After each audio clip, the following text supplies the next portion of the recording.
So, friends, as we come to Jeremiah chapter 50, we see Jeremiah, who was chosen as a 20-year-old prophet to declare.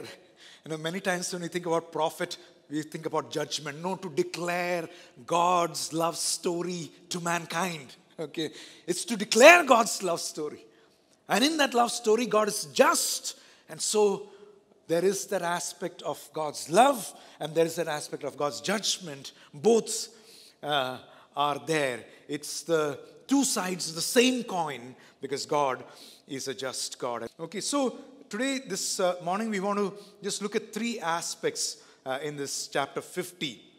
And we want to look at this whole aspect of God's compassion. In the midst of the punishment to Babylon, he kind of is reaching out to his own people with his heart of compassion. And how does he do that?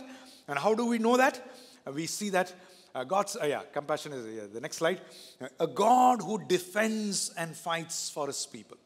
God's compassion is seen by the way he is able to defend us and he is able to fight us. So, on the one hand, like we see God kind of punishing his people, but on the other hand, we also see God defending and fighting for his people also. What God was communicating and what comes out through this, through what is happening over here, is this aspect that we are safe in his hands.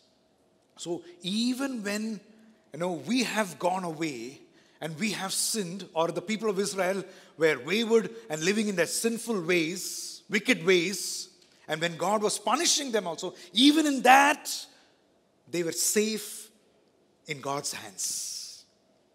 We are always safe. Even when we've gone away from God, we are safe in his hands.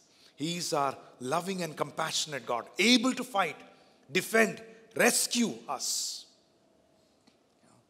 So, our natural tendency is when we go through trouble, to see how we can take things into our hands. Or how we can give it to somebody else's hands. Correct, no? Who can help me? Or how can I take charge? When God is saying, you're safe in my hands. And that's what we see David also. When he had sinned, when he had counted his army, and God said that was not right. I will bless you with the biggest army, but do not. And he was warned, but he counted his army so that he would know how powerful he had become. And God's judgment comes upon him. And so the prophet Gad went and said to David, do you choose to endure 3 years of famine in your land? 3 options he gives. 3 months of fleeing the pursuit of your enemies, or 3 days of plague upon your land. Now then think it over and decide how I should reply to him who sent me. David answered Gad, I am deeply distressed.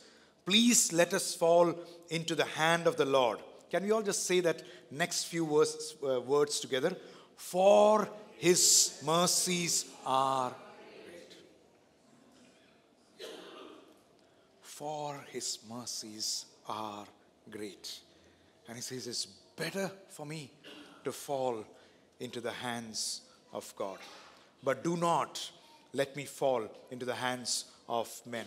We see that in Israel, in the journey of Israel, they had many kings, and even the good kings who felt weak and helpless, and at one point of time they took help, they reached out to God and God defeated their enemies. These good kings also at some point wanted ungodly alliance. And that's what is the story of Jehoshaphat. Jehoshaphat was a good king. He relied on God. God intervened. God fought for him, defeated the enemies. But towards the end, he also, many times you feel insecure. Will I be secure? Will I be protected? Will the kingdom be protected? And then he had an ungodly alliance. Jehoshaphat, it says in 2 Chronicles 20, 32 and 35 to 37. And Jehoshaphat walked in the way of his father Asa and did not turn away from it. He did what was right in the eyes of the Lord. 35. Later Jehoshaphat, king of Judah, made an alliance with Ahaziah, king of Israel, who acted wickedly. They agreed to make ships to go to Tarshish, and these were built in Ezon-Geber. Then Eleazar, son of Dodawahu of Mareshah, prophesied against Jehoshaphat, saying, because you have allied yourself with Ahaziah, the Lord has destroyed your works. And so, though he walked with God, yet he allied with the wicked kings. So I just want to say something for us to learn from here. In all our situations, and especially in our tough situations, we need to know that God is our rescue plan. Okay? God is our ally, and God is our rescue plan. He is the plan for us. So just turn to your neighbor. Tell your neighbor, he is the plan for us. Okay, tell your neighbor, no plan A, plan B, plan C.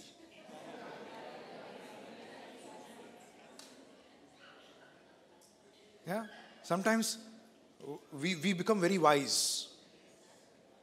I have a lot of plans. If God doesn't work, I know what will work. No, I know that God sometimes supernaturally, in a sense, uses our abilities and gifts. God supernaturally brings people to help us. It's true. I'm not saying, it's wrong to do that.